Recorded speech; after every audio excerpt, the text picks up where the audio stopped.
This is Earl Nightingale with the first issue of Direct Line. The purpose of this new program is to explore ideas, the best ideas from the past and present as they pertain to you and me and the mystery of our lives. Ideas about people, why they do the things they do, and why they don't do some of the things they could do. Why they live the way they do, believe the way they do, work and play the way they do.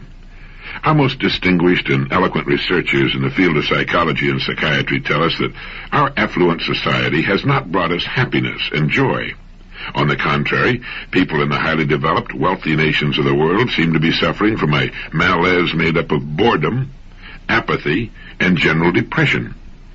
And we know that people are at their best, that is, they seem to be happiest and most energetic, when they're striving toward the fulfillment of what seems to them to be good and worthy ideas. Isn't that true?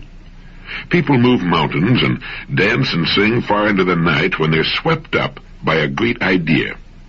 There's something about the human creature that makes him godlike when he's moved by a great idea, and apathetic, bored, and depressed when he's not. Wherever you find boredom, you'll find the absence of a good idea, in a child or an adult. People are depressed and bored when they know deep down in the very fibers of their being that the life they're living is not what it could be, not what it ought to be. We suffer from an all-pervading feeling of guilt when we're living below our true capacities in our work and in our play. And it's beginning to dawn upon the people everywhere that we've been chasing a mistaken concept of what success is all about. We've confused means with ends. We'll find success, each of us in his own way, when we find ourselves, and when we do, all things that we want and need will be added to our lives. The journey of self-discovery, the journey into meaning, is the most exciting on earth, and the most rewarding. When we're gripped by a good idea, a succession of good ideas really, because one leads to another, we're at our best, our happiest. We may not know that we're happy, but we are, and our lives are characterized by a feeling of worth, of purpose. Ideas bring the fresh, clean air of renewal into our lives, into our home lives, into our business lives. The real fun of life is in continually bridging the gap which lies between where we are and where we want to be, and from what we are to what we wish to become. There are three main departments of living with which we should concern ourselves and in which we should succeed. They are, number one, our family lives. Number two, the way we spend our days, on the job and off. And number three, our income. The purpose of this program is to help us find more meaning, more real success in each of these vital departments. First, just a word about listening. You know, when we listen, and especially to information that involves us personally, our minds only pay attention to what we're hearing until something we hear triggers an idea in our minds. Now, at that instant, our minds tune out and concentrate on the new thought. It's like lifting the tone arm on a record player. We no longer hear anything, but the record keeps turning. Now, when you hear something in direct line that sparks an idea, you tune me out for whatever time you devote to the idea. You'll do this repeatedly. The next time you listen, you'll tune out at different times.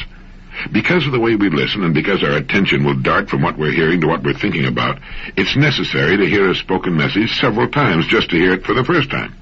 And even weeks, months, or years later, it will spark new ideas. So if it's convenient, stop the player whenever you want to think about something you hear. Perhaps you want to make a note of what you've heard, or think about it for some time. Then, when you're ready to resume, start the player again, and so on. If you're driving your car, or if the whole family's listening, that might not be practicable. But even with stops and starts, repeated listening is necessary to make what you hear a part of your way of thinking and doing things. Unfortunately, we don't learn much from something we read only once. If it were printed, it would take time away from other things. In audio form, it can be listened to while we're doing other things, such as commuting to and from work, while traveling on business calls, while dressing, having breakfast, while relaxing after a long day, and so on. Moreover, in this form, it can be heard by all members of the family. If it were only in printed form, it's unlikely that it would be read by more than one, two at most. Another important reason for the cassette tape is that listening is our most effective and effortless way of obtaining information, the most natural way to learn anything. We learned by listening for many years as children before we learned to read. You see, we pluck ideas from speech as we might catch fish from a flowing river. We're not even conscious of the words being used. We listen for ideas. And that's what this program is all about. We learn to read by listening. And for most, reading remains something of a mechanical process from which ideas must be constructed. And finally, the spoken word carries so much more interest and flavor, so much more meaning, and an emotional impact impossible with the printed word. Well, let's begin with this great thought. It has appeared in many forms in man's literature, but I believe it was Emerson who put it best. Nature magically suits the man to his fortunes by making these the fruit of his character. We might experience some difficulty in finding out what we're really like by trying to look inward, but we have only to look about us at our fortunes, for they are the fruit of our character. The late Dr. Maslow, former president of the American Psychological Association, said you judge a person the same way you judge an apple tree, by his fruit, by what he produces. Do you go along with that? It's hard not to, isn't it? Well, what is character? My Random House on a Bridge says character is the aggregate of features and traits that form the apparent individual nature of some person or thing. My Oxford English Dictionary gives as its first definition a distinctive mark, impressed, engraved, or otherwise formed, a brand, a stamp. Any person who has had the chance to live as an adult for any appreciable length of time begins to collect about him what we can call his fortunes. They represent a merciless mirror of him as a person. They reflect his nature and constitute, in total, a distinctive mark, a brand, a stamp. Just as you can tell the name of a fruit tree by examining its fruit, you can tell a great deal about a person in the same way. And we can tell a great deal about ourselves. We surround ourselves in an environment, in circumstances, as Professor Jose Ortega y Gasset used the word, which reflect us, and which include our true beliefs. No matter how loudly we talk about what we believe in, our circumstances reflect our true beliefs. They show to others what is important to us. They reflect our degree of maturity at any given stage of our lives.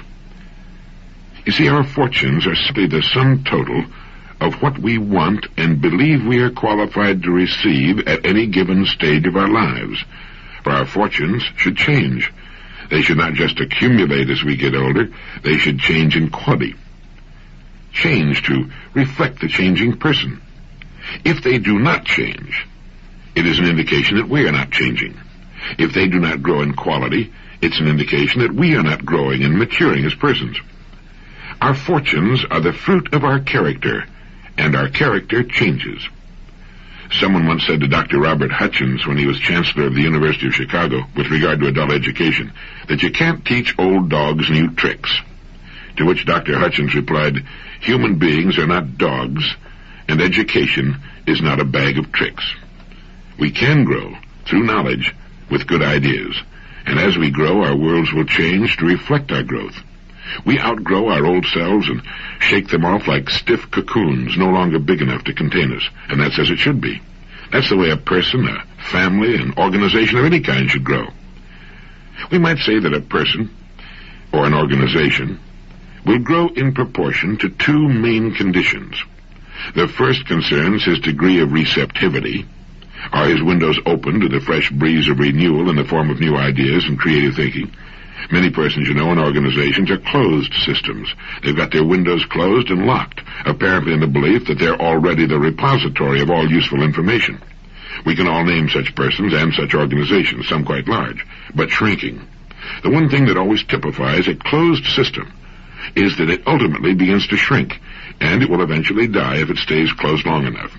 Any person or persons making up the management of any sort of organization who feel no need for new ideas, or who do not challenge their own beliefs from time to time, are on the road down toward stagnation and decay. And the second condition governing a person's or organization's growth will be determined by the source or sources of ideas. Now, if our ideas come to us only from those by whom we're habitually surrounded, those who live much as we do, we'll tend to do little more than reiterate and fortify the ideas we already live by. That's also true in an organizational sense. A person can be said to be an organization, indeed a highly complex organization. Like any other sort of organization, the overall success will be determined by the quality of management. Just as the success of any business or other organization depends for its success or failure upon its management, so does the success or failure of a person depend upon the way he manages himself. We're all units of production. We produce things and words and attitudes which reflect our management. And the quality of our product, our total product, will be determined by the quality of our own self-management. Now, we can determine the quality of our overall product by simply assessing what we're being paid for it. It's true for a person, or for a business firm, or any sort of organization. And we might say the quality of our management will be determined by the quality of our ideas. The main ideas of our lives are the main roads on which we travel. So where do we get most of our ideas? When you ask about the extent of a person's education, you must ask, who were his teachers? We need to ask ourselves the same question. We can change, we can grow, and as we change and grow, our fortunes will reflect that change and growth. That our character is the architect of our fortunes is an interesting idea, isn't it? It's so interesting that it could bring about a significant change in our way of living. It could modify or completely change our goals in life. It gives us a way of assessing the quality and the importance of the product we're producing in each of our important divisions. Let's say a company has 3 divisions. 2 are doing well, 1 is losing money. Now, the one that's losing money, provided it's been losing money for some time, would seem to indicate that it has poor management, or else it produces a product or service without sufficient demand on the part of those it would serve. Now, the same can be said to be true of the different departments of our lives. Quite often a person will be great in one department and poor in another. Great on the job at making a living, perhaps, but poor at home. Or great at home and poor on the job. Now, I think we can safely say that every relatively normal person wants to succeed in each of the 3 main departments of living.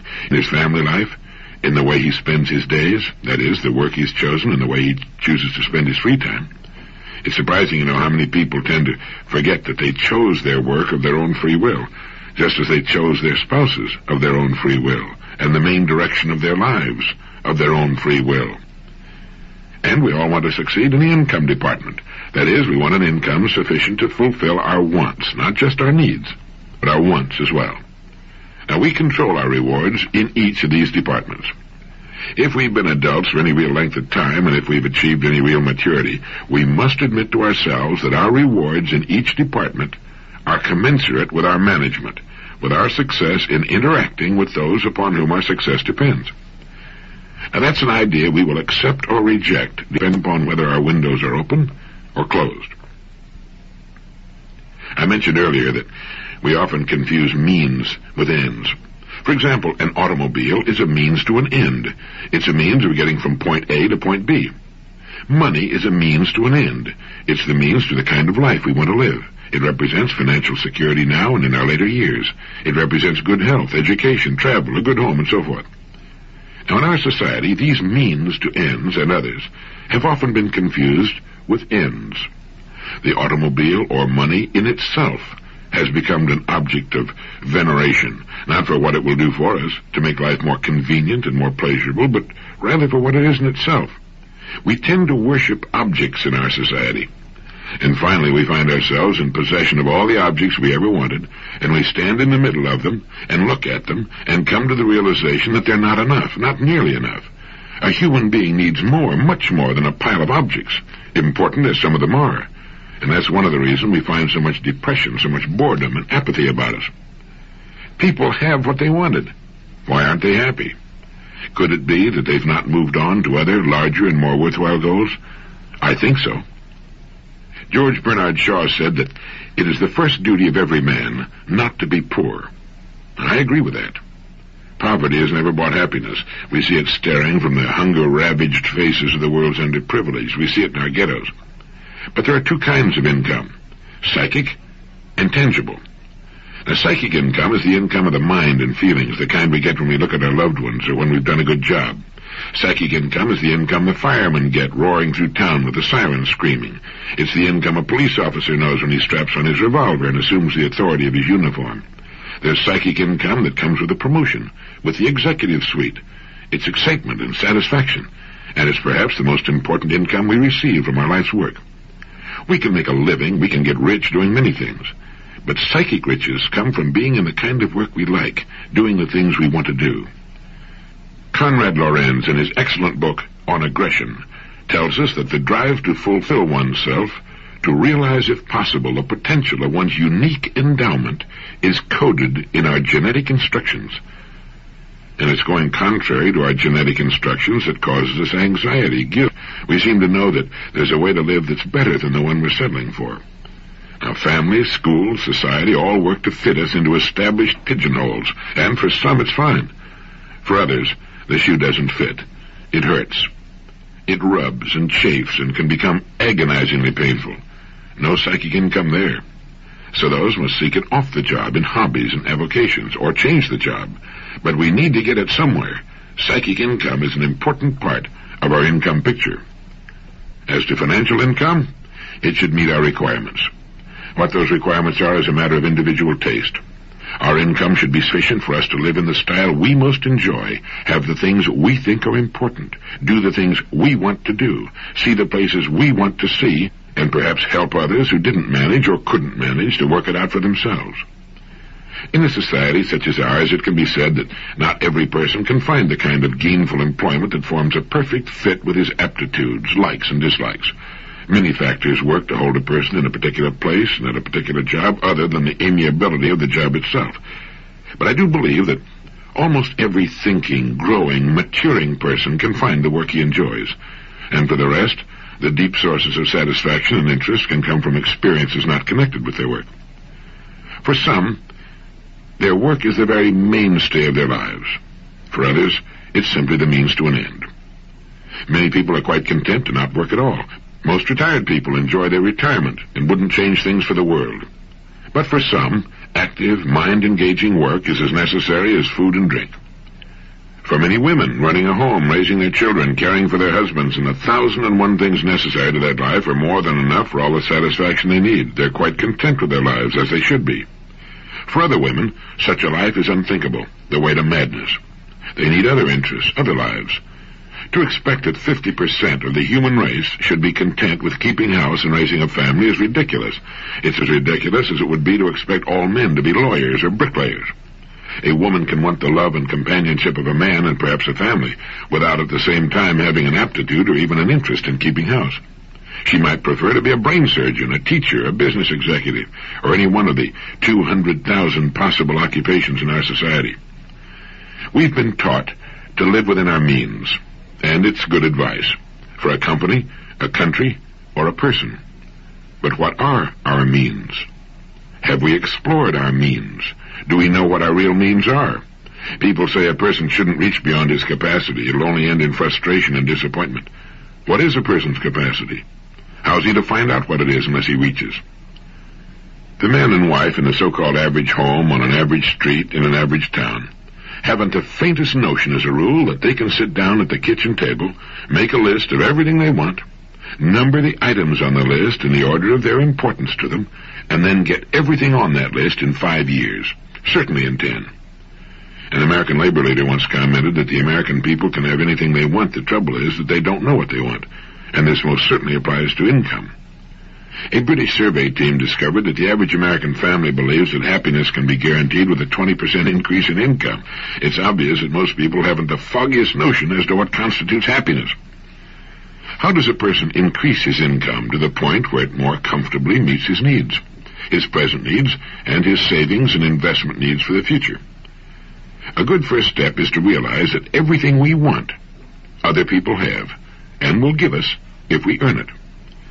$1 from just 10% of the families in the United States would come to $7 million. Our income is in the hands of others. If our income is not what we want it to be, we must examine our product and our management. We have failed to qualify for it, or have lacked the courage and ideas to go after it. Thoreau said, "We have only to move confidently in the direction of our dreams to meet with a success unexpected in common hours." Interesting idea, isn't it? There's an exciting, renewing idea. We have only to move confidently in the direction of our dreams to meet with a success unexpected in common hours. The direction of our dreams is often nothing more than our genetic instructions, than our subconscious, our natural propensities, whatever we want to call it, trying to point us in the right direction. The minute we begin to move in the direction that's right for us, things start going our way. We begin to get lucky, as they say. So we need to ask ourselves, am I moving in the direction of my dreams? Or am I playing lockstep with millions of other people because of some stereotyped idea I picked up from people who don't know any more than I do, maybe less? People who perhaps have not proved in their own lives that they're experts when it comes to living successfully. Eric Hoffer put it pretty well when he said, we're taught not to waste time and raised to waste our lives. Something to think about.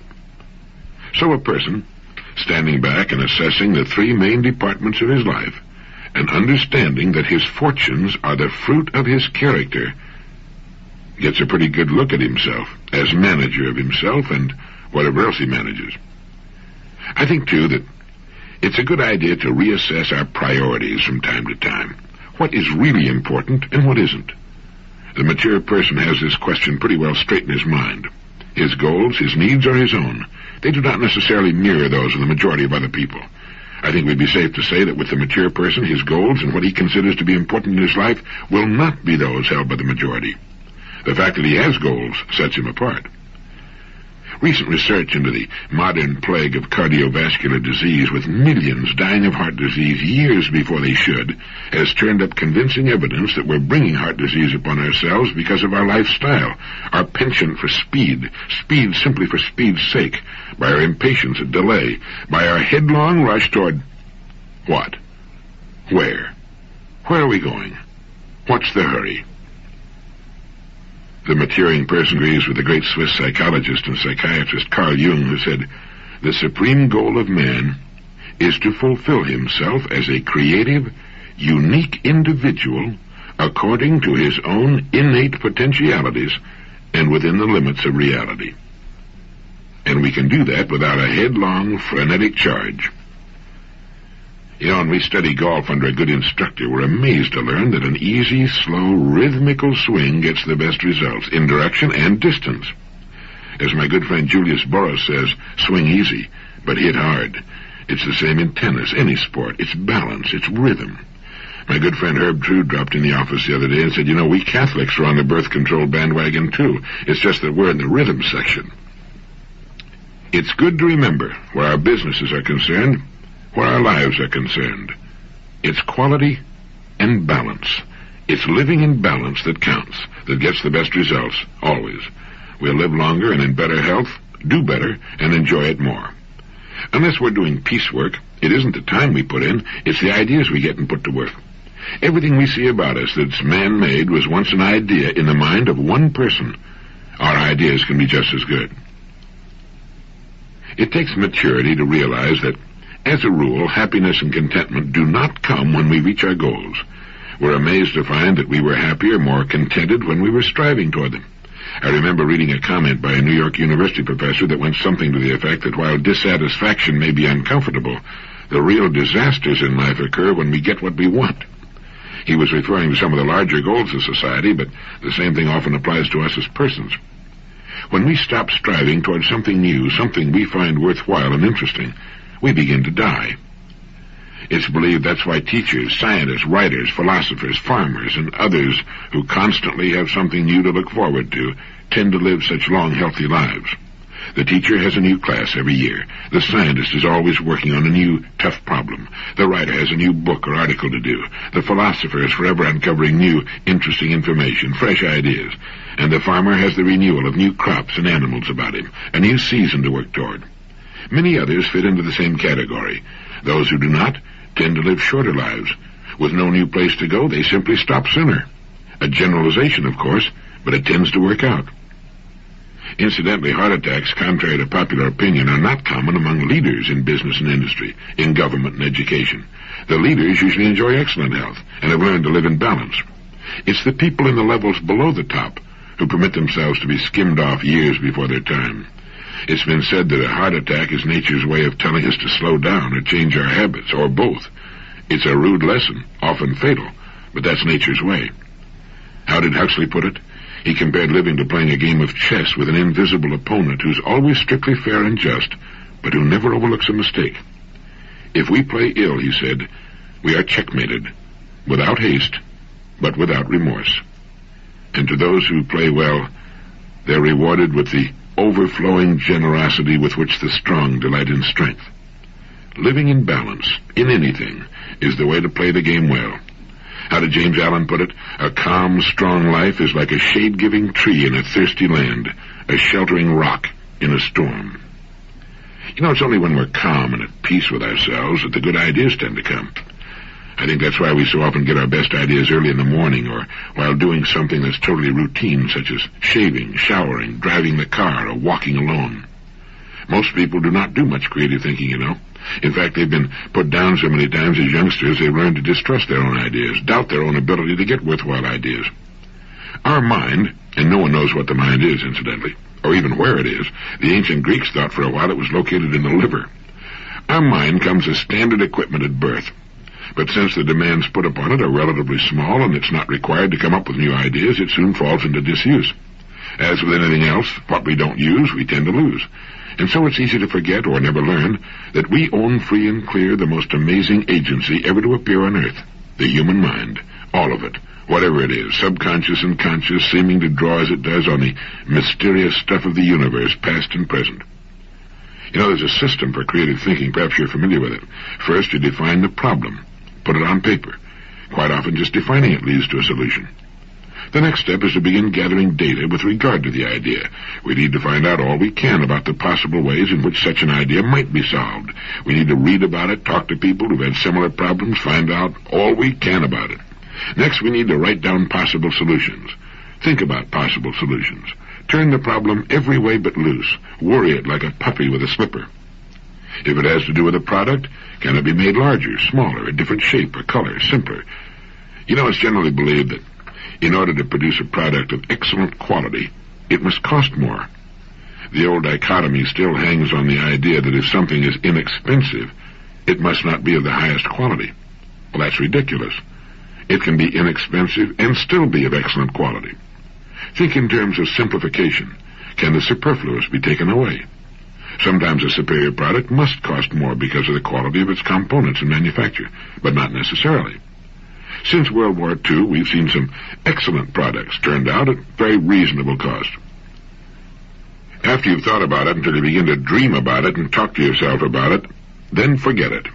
Let it slip down into the great cooker of your subconscious mind, where the archetypes of your racial memory and your genetic wizardry and 10 million ancestors can all work on it and hold it up against 1,000 solutions.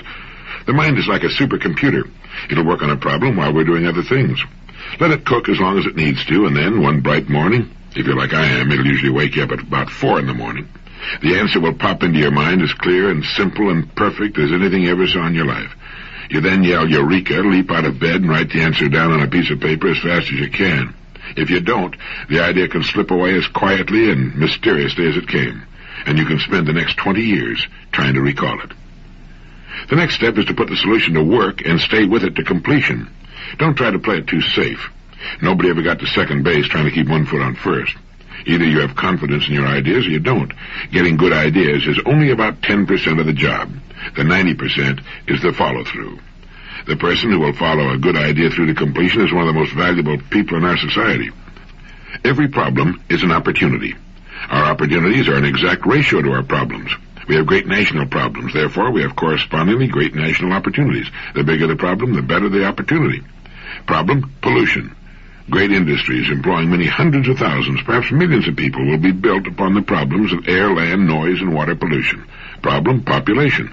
Population means people, and whether you're serving their growing needs or helping them to hold their numbers in check, you've got opportunities. Millions are already being earned in these problem areas. There seem to be two main classifications of people in the world, the big group, which is made up of those who are part of the problem, and the small group made up of those who are part of the answer. Which group we choose to be in is up to us. A professor at MIT has said, the changes taking place in the world today are not merely changes from one form of society, one form of technology to another. They're so wide-sweeping that they're taking us from one major epoch of human history into another.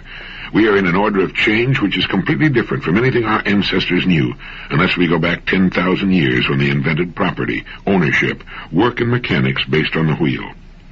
Change. Unprecedented, amazing change, and you and I are right in the middle of it. For some, change represents a threat to the status quo. For others, it represents unprecedented opportunity. For me, and I hope for you, change always represents new opportunities for growth, development, for the setting of new goals, for the moving on to new vistas, for the fresh breath of renewal. We don't know much about anything really, but most of the top people in the disciplines touching on human conduct seem to be certain of two major points. One, the average healthy person functions at a fraction of his true capacity, and two, that the most exciting lifelong adventure is bringing more of our real powers to bear in our lives.